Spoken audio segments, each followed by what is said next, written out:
బిచ్చగాడు సిరీస్తో ఆకట్టుకుని సంచలనం క్రియేట్ చేశారు music director hero Vijay Antony. ప్రయోగాత్మకమైన చిత్రాలు చేస్తూ తనకంటూ సొంత గుర్తింపు తెచ్చుకున్నాడు. తమిళ్తో పాటు తెలుగులో కూడా అతనికి మంచి ఫ్యాన్ బేస్ ఉంది. మన ఉత్తులో మొదట నీ మొహంలో ఓ పక్క హార్లిక్స్ బాటిల్ ఓ పక్క బూస్ట్ బాటిల్ ఎలాడుతున్నట్టుగా ఉన్నాయి. అయితే వ్యక్తిగత జీవితాల్లో తన కూతుర్ని కోల్పోయి కొన్ని రోజుల పాటు బాధను అనుభవించాడు.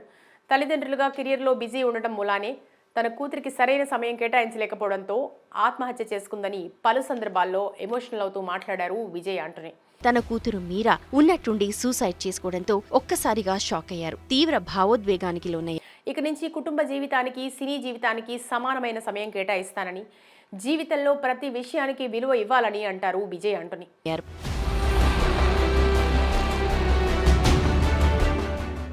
ఈ నేపథ్యంలో తన తదుపరి చిత్రాన్ని పకడ్బందీగా ప్లాన్ చేస్తూ ఎప్పటిలాగే బలమైన కంటెంట్తో భద్రకాళి అనే సినిమా టైటిల్తో త్వరలో ప్రేక్షకుల ముందుకు రాబోతున్నారు. 10 ఏళ్ల క్రితం సెక్రటేరియట్లో టీ సిగరెట్లు అమ్మేవాడు.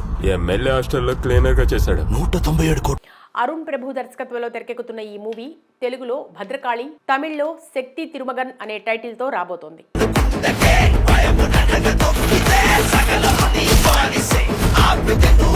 ఇప్పటికీ రిలీజ్ చేసిన ఫస్ట్ లుక్ పోస్టర్లు మంచి రెస్పాన్స్ రాగా లేటెస్ట్గా మూవీ టీజర్ని విడుదల చేశారు. మరి ఈ టీజర్ ఎలా ఉందో చూస్తే, టీజర్ స్టార్ట్ అవగానే మైత్రి మూవీ మేకర్స్ బ్యానర్ పై విజయ్ ఆంటోనీ 25వ చిత్రం అని ప్రకటించారు మూవీ మేకర్స్.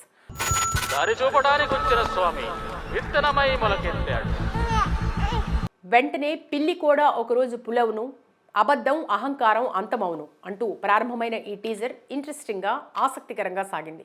పిల్లి కూడా ఒకరోజు పులి అవును, అబద్ధము అహంకారము. సమాజంలో స్వార్థం, అహంకారం, అవినీతి ఏ కోణంలో ఉన్నాయో కొద్దిగా టీజర్లో చెప్పే ప్రయత్నం చేశారు.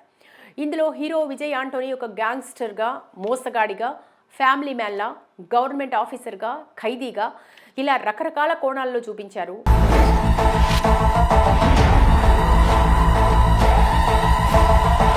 కొన్నాళ్లు ఖైదీగా జైల్లో ఉండే బయట జరిగే రాజకీయాన్ని నడిపించాడు. ఇంకొన్నాళ్లు బయటికి వచ్చి గవర్నమెంట్ ఆఫీసర్గా అవినీతిని నిరోధిస్తూ ఏసీబీ ఆఫీసర్గా కనిపించారు.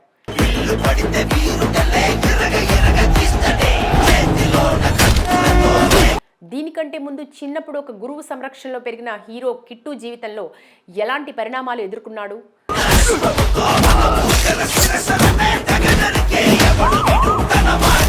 రాజకీయ వ్యవస్థను, అవినీతి పరులు, పోలీసు వ్యవస్థతో ఎలా ముడిపడి ఉన్నాడు అనే ఇంట్రెస్టింగ్ కోణాన్ని దాస్తూ టీజర్ కట్ చేశారు.